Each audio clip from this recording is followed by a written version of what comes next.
नमस्कार दोस्तों, मैं डॉक्टर रचना ग्रोवर। आज आप लोगों के साथ बात करने जा रहे हैं चाइल्ड साइकोलॉजी के ऊपर। बच्चे मन के बहुत ही ज़्यादा पवित्र और बहुत ही ट्रांसपेरेंट होते हैं। आप उनके मन की बात को उनके मुंह द्वारा कहे गए शब्दों से बहुत ही आराम से समझ सकते हैं, लेकिन फिर भी ऐसे बहुत सारे टॉपिक्स हैं या ऐसे बहुत सारी चीज़ें हैं जिन पर हमें साइकोलॉजिकली थोड़ा सा सोचना पड़ता है। सबसे पहले हम बात करेंगे 8 साल से 12 साल तक के बच्चों के बारे में। ये उम्र बहुत ही नाजुक है। बच्चा अपनी सराउंडिंग्स में, अपनी फैमिली के अलावा अपनी कॉलोनी में, अपने स्कूल में और अपने पीयर ग्रुप से जुड़ने जा रहा होता है। उससे थोड़ा बहुत अपने आइडेंटिटी क्राइसिस का स्टार्ट हो जाता है। वो ज़्यादा से ज़्यादा दोस्त बनाना चाहता है।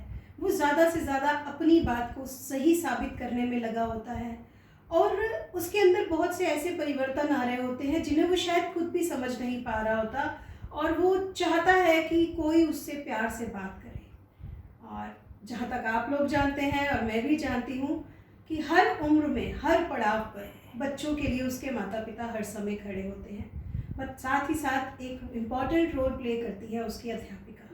तो एक अध्यापिका और एक पेरेंट होने के नाते मैं आपको ये सलाह देना चाहूँगी कि बच्चों की साइकोलॉजी से डील करने के लिए कभी कभी आपको उनकी उस उम्र पर भी जाना पड़ता है।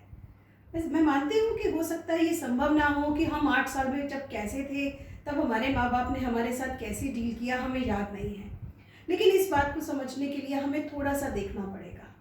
8 साल से लेकर 12 साल तक के बच्चों का सबसे ज़्यादा जो टॉपिक हमारे सामने उभर कर आता है वो आता है डिसइंटरेस्ट इन द स्टडीज़।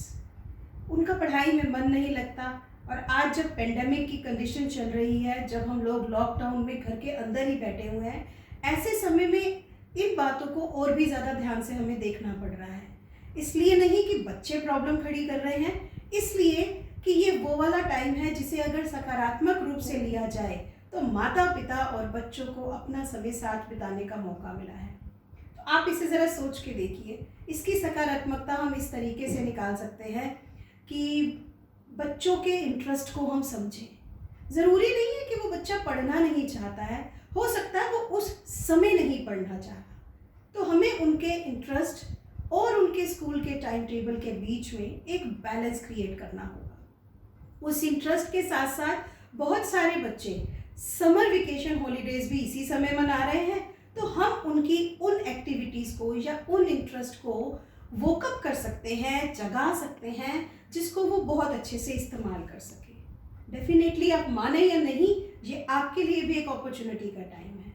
ज़्यादातर पेरेंट्स इस टाइम पर जब बच्चे स्कूल जा रहे होते हैं तो अपने कामकाज में लगे होते हैं। महिलाएं जो घर पर हैं वो घर संभाल रही होती हैं, फादर्स अपने ऑफिसेज में होते हैं। बट सोचने वाली बात यह है कि इन 2 महीने की छुट्टियों के दौरान और पिछले 2 महीने से लगातार आ रहे पेंडेमिक के सिचुएशन ने माता पिता दोनों को बच्चों के साथ इस 4 दीवारी रूपी आशियाने में कैद कर रखा है।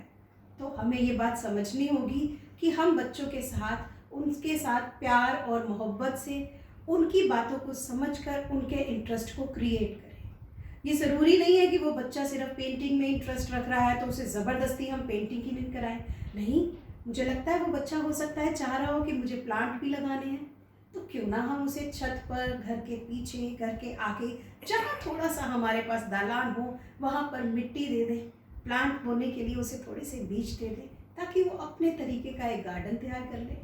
नहीं? अच्छा, मैंने देखा है बहुत सारे बच्चे सिंगिंग का बहुत इंटरेस्ट रखते हैं, मुझे भी है, और मैं मानती हूँ कि सिंगिंग, गाना जो है वो अपने आप में एक बहुत बड़ा रिलैक्सेशन का काम करता है। तो क्यों ना हम बच्चों को उनको मौका दें कि वो अपने पसंदीदा गानों को गाएं, उनकी रिकॉर्डिंग करें और अपनी छोटी सी वीडियो डाउनलोड करें यूट्यूब पे या अपने जानने पहचानने वाले लोगों के बीच में। देखिए उस बच्चे का कॉन्फिडेंस कितना बढ़ के आता है जब उसे सामने से आता है एक अर्थम, वो बहुत खुश होते हैं। साथ ही साथ अब देखिए यहाँ एक चीज़ अच्छे से समझनी पड़ेगी कि हमने ये तो देखा कि हम बच्चों के इंटरेस्ट की तरफ ध्यान दे रहे हैं, हम उन्हें क्रिटिसाइज नहीं कर रहे हैं, लेकिन हमें ये भी देखना है कि बच्चे का पढ़ाई पर भी बैलेंस आना चाहिए। तो हम उसके साथ एक छोटा सा व्यापारिक गेम भी खेल लेते हैं। 2 घंटे तुम्हारी पढ़ाई के और 2 घंटे हमारे साथ एंजॉयमेंट के। तो मुझे लगता है बहुत अच्छे से माता पिता अपने बच्चों के साथ एक दोस्ती नुमा व्यवहार तैयार कर सकते हैं। मैंने इस श्रृंखला को नाम दिया है खालीपन की व्यवस्था क्या रंग लेकर आ रही है। खालीपन की व्यवस्था क्या रंग लेकर आ रही है। चलो एक नया आशियाना बनाएं जिसमें सिर्फ प्यार ही प्यार, जिसमें सिर्फ प्यार ही प्यार।